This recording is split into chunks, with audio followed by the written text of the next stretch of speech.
what we're going to see that's going to be Cinderella. I mean, we'll get a 10 seed or an 11 seed again.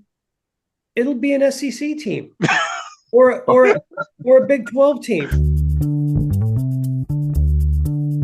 Greetings and salutations, and welcome to the Yacht Coaches Podcast. I am your host, Dr. Keith Adams, and on this Wind Up Wednesday edition, again, for the entire month of March, we are all NCAA tournament. We'll talk about the men's today and the women's tomorrow.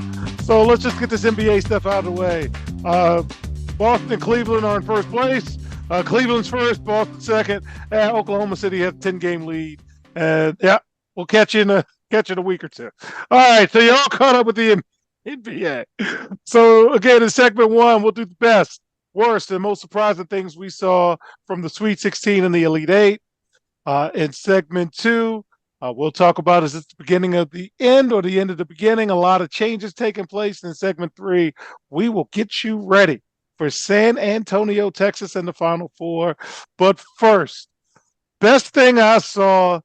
For once, George, in my life, I picked all four teams in the Final Four correctly. So I'm going to just take that and run. George, what's the best thing you saw this weekend with with the Elite Eight, Sweet 16, all of that? Was the best thing you saw? That the four best teams in the country came to play. We've had, we past couple years, we ran into where one or two or even three of the best of the best teams ran into a rut and would play like some pure dog and at one point in time and wind up losing. So I'm glad that the best four teams in the country played their best basketball. Well, not their best basketball, but they met every challenge and showed up and actually played great games and they got through. So they're all that is our Final Four. That's what our Final Four should have been. Should be. Yes. Robert, our favorite administrator, what's the best thing you saw this past weekend with the NCAA tournament? Well, I think of those four teams, I think two of them look especially impressive right now. I mean, Duke is a wagon, man. They're a lot. I didn't realize they were as big as they are. I'm And happy to hear him say this. I am happy to hear him say this. I had questions about them being able to guard people coming into the tournament, but man, they're a load. And Houston is by far the toughest of the four Final Four teams, but that ain't going to get her done, I don't think. And Houston has a tendency, like they did. We're taping on Sunday. They had a stretch like they do pretty much every game where they just quit scoring, and you do that against Duke, you're going to find yourself down 20 in a hurry. And Florida's real good. One of their big guys is a little banged up. That's probably a little concerning. They didn't play great against Texas Tech, but I think the best four teams for sure are in San Antonio. Yes, thank goodness. Okay. Worst thing I saw this past weekend was the whole Kevin Willard and Maryland thing. So, one, this entire show says get the bag. If you want to go, go. If you want to make money, go make money. But I was brought up to do business the right way. And the guy from Xavier, Sean Miller, just left. He didn't Schwarzenegger it in Terminator 2 and blow up the gas station. He just politely left, took his little buyout or whatever, and moved on. And several coaches moved on. There's tampering, all of that stuff. But Kevin Willard, when he got here, and yeah, I've got a little more information than others, he kept longing for the Big East. He didn't like to travel. Well, hey guys, we don't like to travel in the Big Ten either. We think it's stupid that USC and UCLA are in an East Coast based conference. Okay, that's fine. But quit your whining and just leave. And if you didn't like it, I get it. And it is better to coach in the Big East if you're a basketball coach than the Big Ten. But I just didn't like how he did business. Now, I don't feel bad for Maryland. Maryland didn't they didn't learn any lessons about how to pick a coach. They didn't learn any lessons about knowing your personnel and doing your homework because, hey, wait, how did you get Kevin Willard in the first place? Backdoor deals, windows open, sliding under the covers, don't tell nobody, mom's home. So you did this to yourself. Shout out to Damon Evans, who saw that FMU is wealthy, not rich, and the ACC is a little easier to maneuver than all of this other stuff. But hey, man, I'm sorry that got on my nerves. George, what's the worst thing you saw this weekend? Speaking of your worst thing, let's just get it straight that the what's always been and that nobody ever says it, college coaches are hired guns. I mean, back in 2000, 2001, Yankees wanted to go to the World Series. They hired David Cone. He was a hired gun. They brought him in late. He won the World Series. You got hired guns, so it's time to go get to the top bidder, man. It is. I'm Willard. I'm not so mad with him because he's going to get the bag. He's going to do what he got to do. You don't Howard, have to go scorch earth for no reason. Why are you messing with that's locks? Locks that's ain't do on. nothing to you. Time out. Time out. You're talking about personal stuff right now. This is how you feel personal. This ain't got nothing to do with business. How he leaves, how he leaves. You just taking it personal right now. And who really cares how he left because he's gone now. So Be Maryland's gone. going to do the future. So now back to my worst thing I saw. This is the worst thing I saw. Um, Tennessee in the first half of the game against against Houston. That was the worst piece of basketball I have ever witnessed. I mean, what were they doing? And what was the coach? I got a lot of respect for Rick Barnes as a coach, but his adjustments were terrible. He didn't do anything, and they just can't. What they score 15 points, or did they break 20? Not gonna win a lot of games, score 15 points per se. It was horrible, and they couldn't even get a shot off. He couldn't even diagram a way to get a good shot off. So yeah, Tennessee deserved that loss. They deserved that one. All right, Robert. What about you? What was the worst thing you saw, sir? Well, just on Kevin Willard, real quick, if you don't like the travel in the Big Ten, then why would you take a job there? I don't know. Just asking. Anyway, I think the worst and the most surprising thing for me are the same thing. And it is that, the 4 1 seeds are the teams that made it through, because I'm always rooting for the underdog. I'm always rooting for chaos. I'm like, blow stuff up. Stuff up. I want to see it, somebody just get on a heater and win 6 in a row that nobody could ever think. I mean, I'm cool with that. I love it. That's the best part about the NCAA tournament. And while we definitely have the 4 best teams, while the basketball probably is going to be pretty good in San Antonio, it's way more fun when you have a 10 seed sneaking in there doing weird, when you have George Mason making. I'm getting ready to say, bring George. Never mad at that one. Never mad at that one. That's just way more fun to me, and it's become part of the tournament. Yeah. And we didn't have it this year. And to me, that's probably the most surprising thing I saw. All right. So for me, I'm a coach. I'm still a coach. And when Houston won on an end of game baseline out of bounds play, it wasn't the greatest play I've ever seen. Dude left the hole. You're not supposed to lead a hole. So you threw the ball in bounds and you ran your play. So I'm happy that coaching matters. I'm happy that Kelvin Sampson said, we're not going to run something we've never done before. But the way the national media said that was the greatest inbounds play ever, I'm sitting there with my players saying, left field, don't leave left field. And that guy should have done whatever and kept it moving. So I was so surprised of how happy people are with the simplicity of just a basketball play. Whatever. So, yeah, I'm surprised that mediocre stuff is like blown up to like great propensity. George, what's the most surprising thing you saw? Why were you so surprised? They haven't seen good coaching in My the. God, they had that thing for like 10 minutes on Sports Center I with people know, drawing up but plays. what I'm And saying to you, Jason Williams said he got 2 feet in bounds, and that's so critical. but Um, what I'm saying to you what I'm saying to you is 1 foot. I know what I'm saying to you is most people they ain't seen that.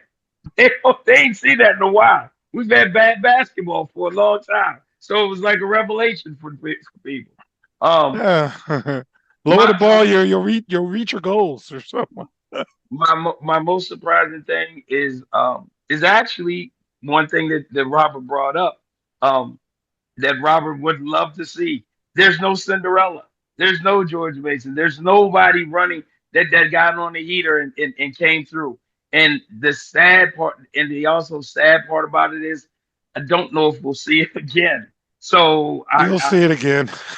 I don't know, don't know. So that was my most surprising thing that we don't have a George Mason in the tournament this year.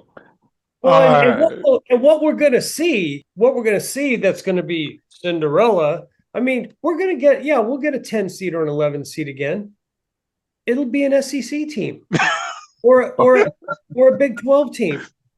TCU is going to be your Cinderella. If you have if you're in a conference that has more money than God, and you're getting this 60 million payout from the FC, from the bowl championship series and everything. I mean, you're not Cinderella.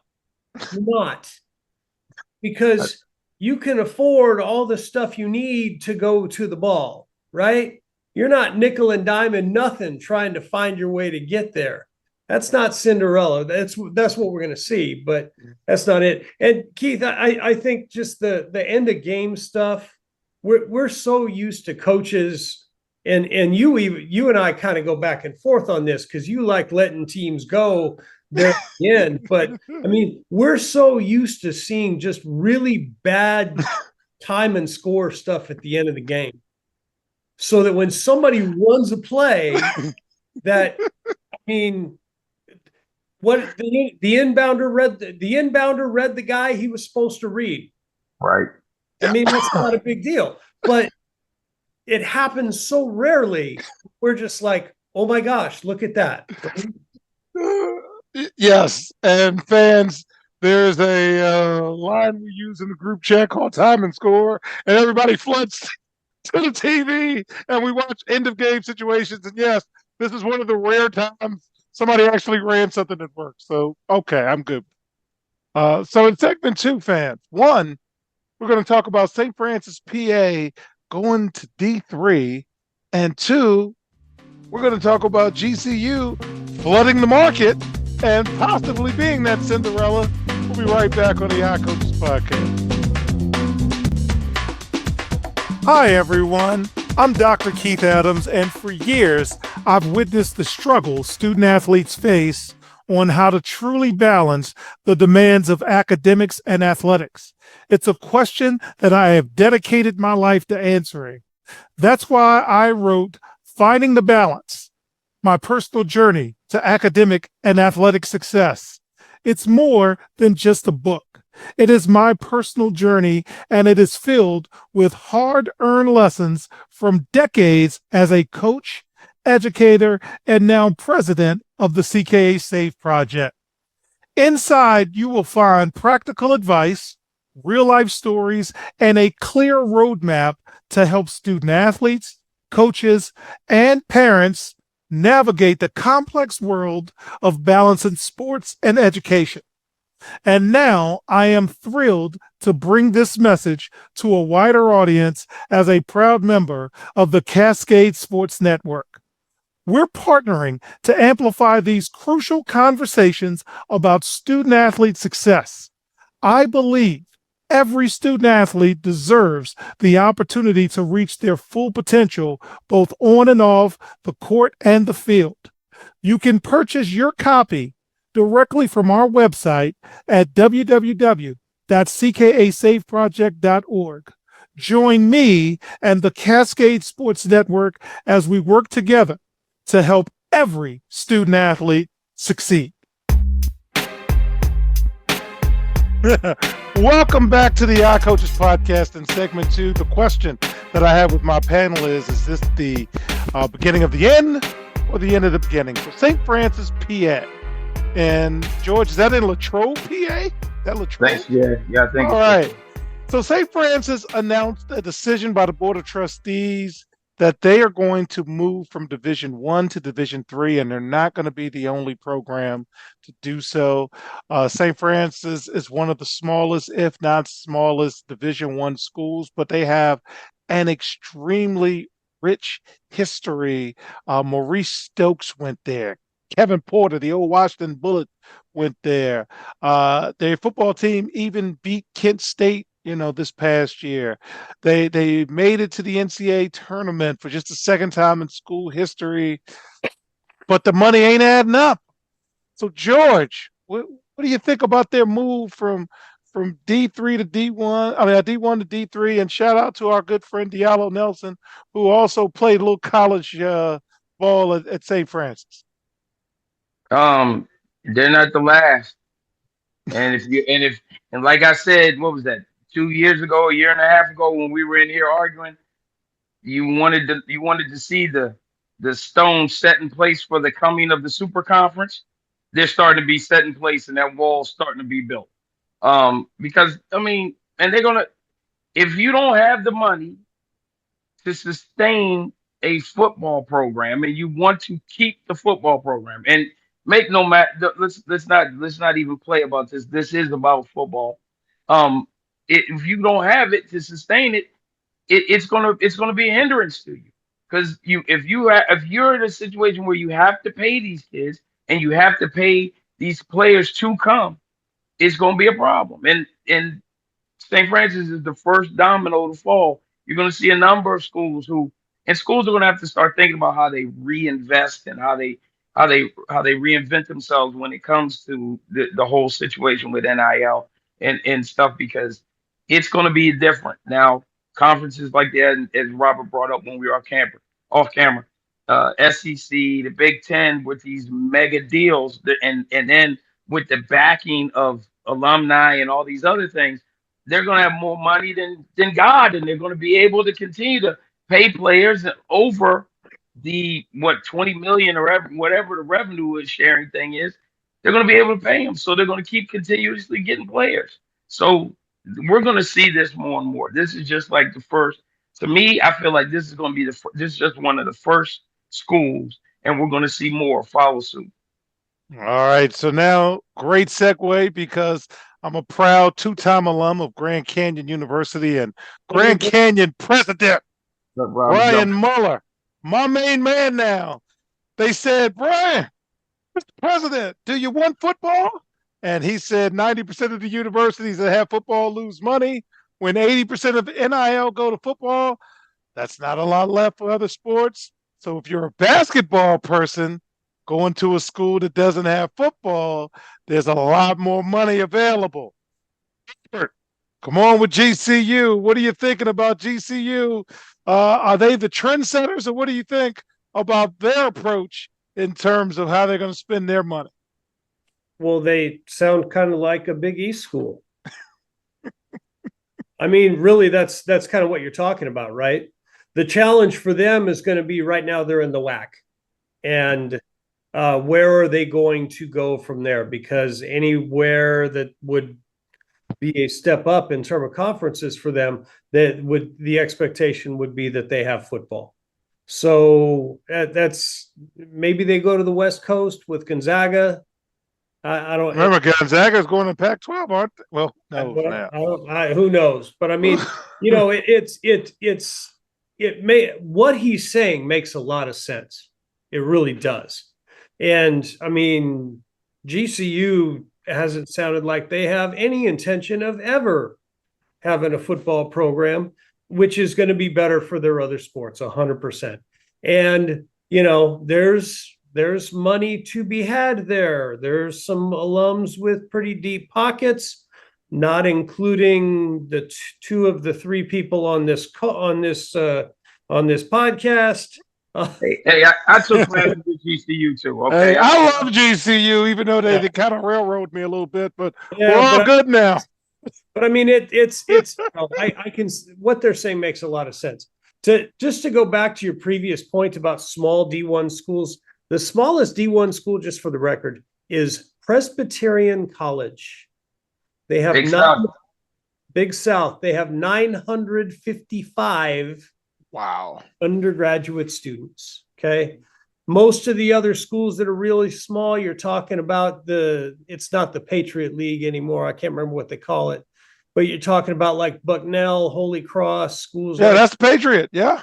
Is it still the Patriot League? That's the Patriot League. Okay. Yeah. I mean, those are the schools you're talking about. Of course, you're also talking about schools like Rice, Tulane, Wake Forest.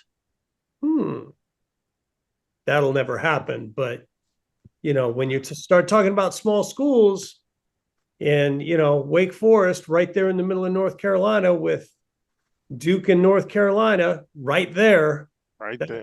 That's a challenge.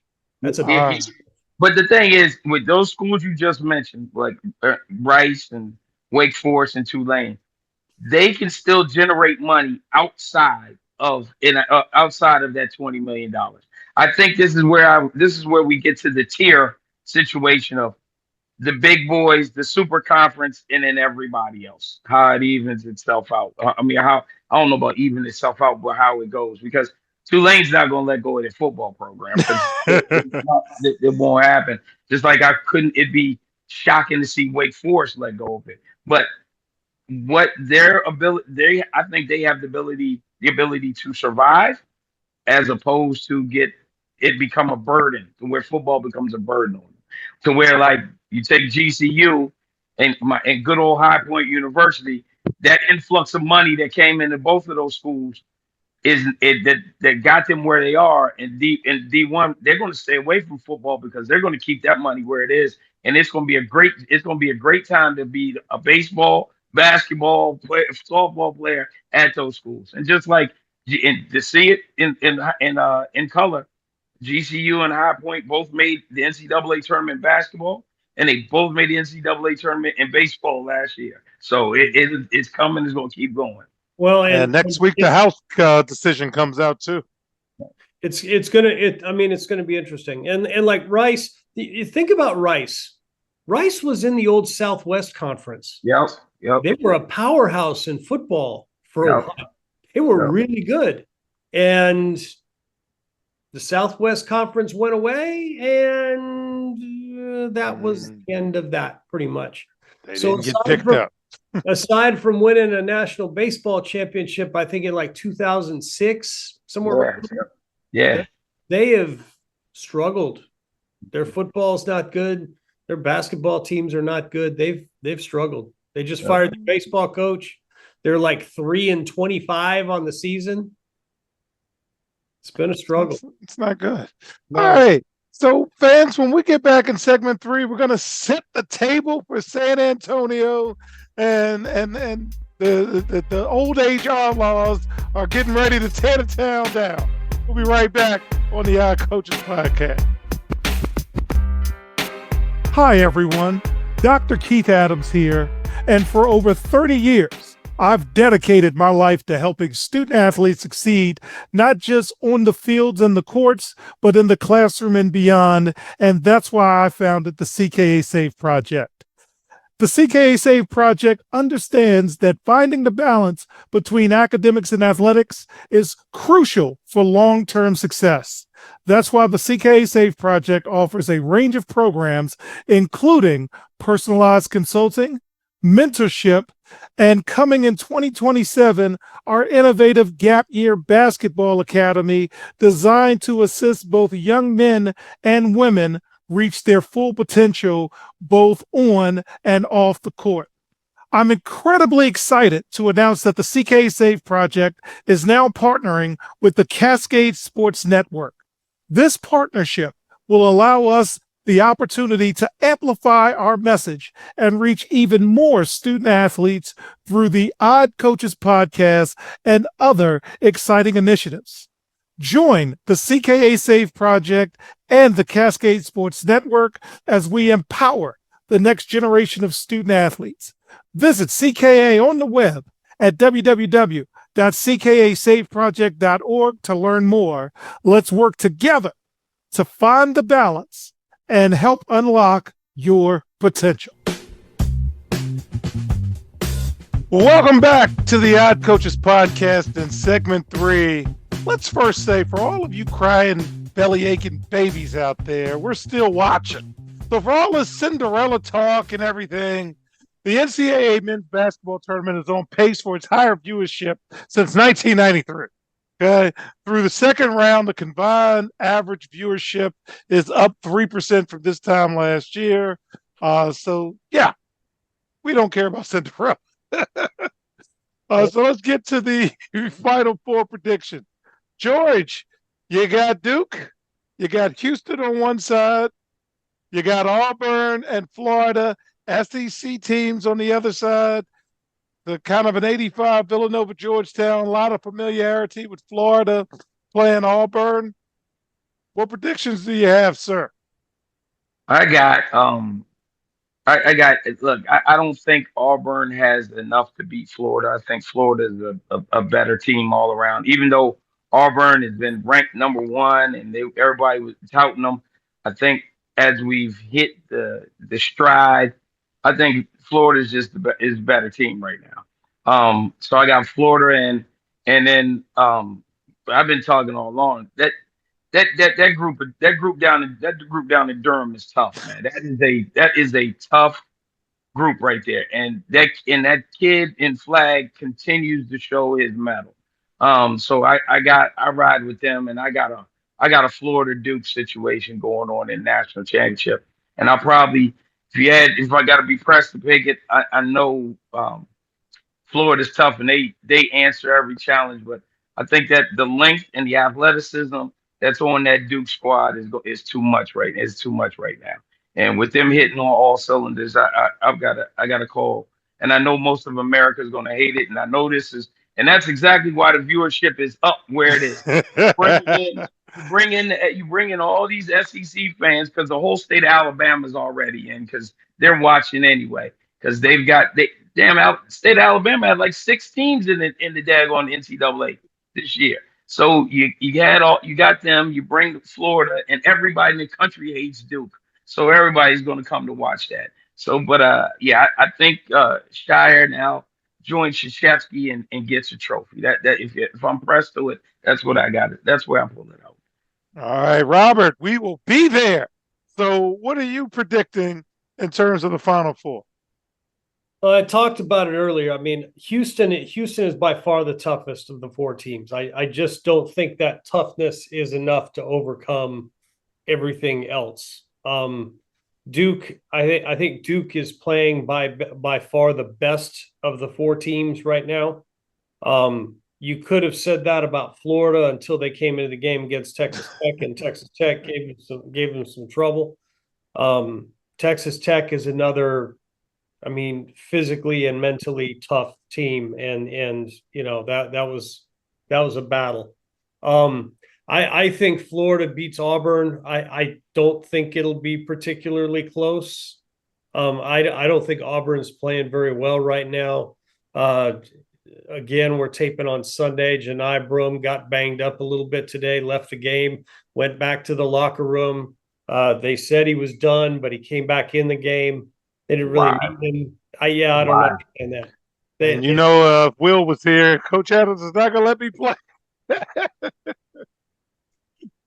Hey, there was no reason for him to come back into the game. I just think Duke and Florida are the 2 best teams in the country, and that's who we'll see.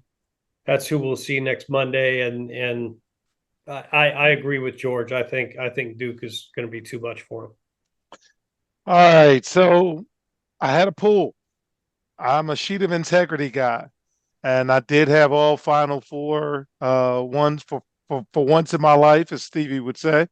I like Houston. I have Houston winning the whole thing because, damn it, I love defense. And I just think Kelvin's going to scheme up something, and then the other SEC teams just aren't tough enough. So I'm going to go against logic of the best coach currently right now is John Shire.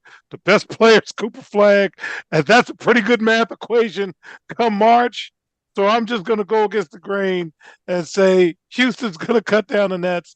I will be absolutely wrong, but I'm going to stick to my bracket. Go ahead, Robert. I will say this. You're giving Kelvin Sampson 5 days, 5 full days to prepare for that game. And he coached in the league, man. When you have coached in the league, it's a different thing. The guy can coach. And his guys play for him, and they get after it. I just don't know if it's enough. Yeah, they got. I think. Oh yeah, I know you because we all love defense, and that's one great thing about all 4 of these teams. All 4 of these teams can go get it. My big thing with Duke is their best player doesn't need to have that great night in order for them to win. They have so many other options on that floor and coming off the bench that it poses such a problem, and they're so freaking big. People, they're huge. They're huge, and they guard everybody. I mean, I think at one point in time, Malawach got left out there against the guard from Alabama. He got left out there up at the top of the key 1-on-1, and the kid couldn't get a shot off. So when your 7-footers can slide too, it poses a huge problem for you. So yeah, they're tough, man. They are tough. All right, so we'll be in San Antonio. Robert and I will be hanging out. And I'll be working on some CKA items and some Odd Coaches Podcast items. So I'm doing 3 research studies with student athletes and coaches. We're doing a lot of prep for the post-grad coming in 2027. And we're also going to do some special content for the Odd Coaches Podcast because we tape on Sundays. So next week, we're not going to do a breakdown of the Final Four because it's not going to be necessary with the championship game being Monday. So look for some special programming, some interviews, possibly. I don't know. We'll figure out something, but we're looking forward to it. So on behalf of our cavalcade of stars, I'm Dr. Keith Adams saying thank you for listening and or watching the Odd Coaches Podcast, also seen on the Cascade Sports Network. And we'll see you on the sidelines. Until next time, take care. The Odd Coaches Podcast is sponsored by the CKA Save Project. The CKA Save Project is an industry leader in providing student-athlete academic and athletic support. From assessing student-athletes' academic and athletic skills, to measuring and monitoring student-athlete academic progress, to improving student-athlete time management and organizational skills, the CKA Save Project provides wraparound services for student-athletes from middle school through college. For more information, visit us on the web at www.ckasaveproject.org or schedule a free consultation with Dr. Keith Adams by emailing cka@ckasaveproject.org. We hope you enjoyed today's show. The Odd Coaches Podcast drops new episodes every Tuesday through Friday on most weeks. Make sure you subscribe to the Odd Coaches Podcast on Apple Music, iHeartRadio, Podbean, Spotify, and YouTube. Follow the Odd Coaches Podcast on Twitter and Instagram at Odd Coaches. Follow Dr. Adams on Twitter and Instagram at CKA Save Project. In addition, follow Coach Mike Francis on Twitter and Instagram at Coach Franchise, spelled Coach FRANCHIZE. For more information about the CKA Save Project, please visit them on the web at www.ckasaveproject.org.